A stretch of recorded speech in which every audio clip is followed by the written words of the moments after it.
September 2nd, 1792. Carmes Prison, Paris, France. Over 100 Catholic priests are jailed within this old monastery, now reduced to a dungeon. Their crime? Refusing to forsake their church for the new secular republic. Now they await their fate from the civil authorities. A vicious mob storms the prison and begins cutting down the priests like sheaves of wheat. Some of the clergy try in vain to hide or flee. Others beg for mercy, but receive none.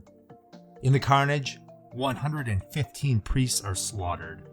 That bloodbath was just one of several, remembered today as the September Massacres, when over 1,000 victims perished.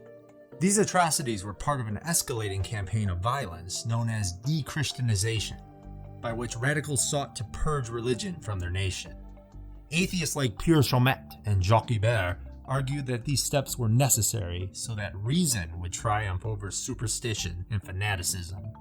In their eyes, churches were weeds in need of plowing so that more enlightened ideas could grow. Crosses were seized from altars. Bells were plundered and melted down. Even the calendar was changed from a 7-day week to a 10-day week, removing Sundays so that there would not be a time to worship. And since secularists no longer wanted to base their dating system around the birth of Jesus, they reset the count and based it upon the birth of their revolution. But some atheists had even grander aspirations than just erasing Christianity. They sought to replace it with their own belief system, the cult of reason. It was created as a godless alternative to churches, where citizens could hear sermons that instilled virtue without any of the biblical language. And so churches were converted into temples of reason, devoted to the worship of reason, personified as a woman bearing a torch to symbolize enlightened thinking.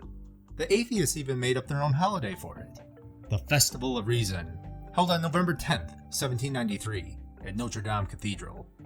The altars were rededicated to truth and liberty. But despite these lofty themes, the festival was not so much a dignified ceremony, but rather a sensual spectacle akin to Mardi Gras. Meanwhile, the persecution reached new heights of cruelty.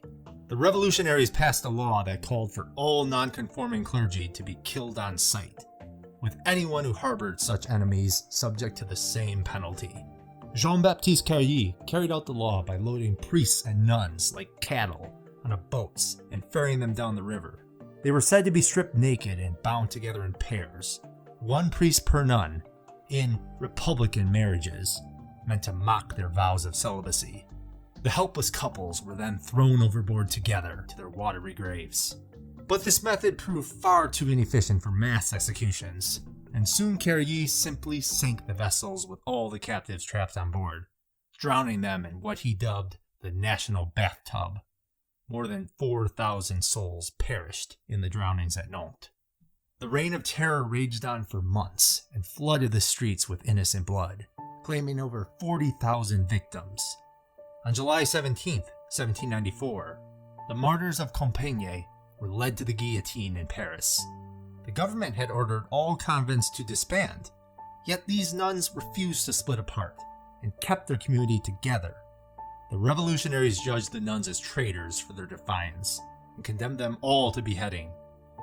As each woman went bravely to the blade, the other nuns sang a hymn, which grew softer as their numbers dwindled, until at last, the final voice was silenced.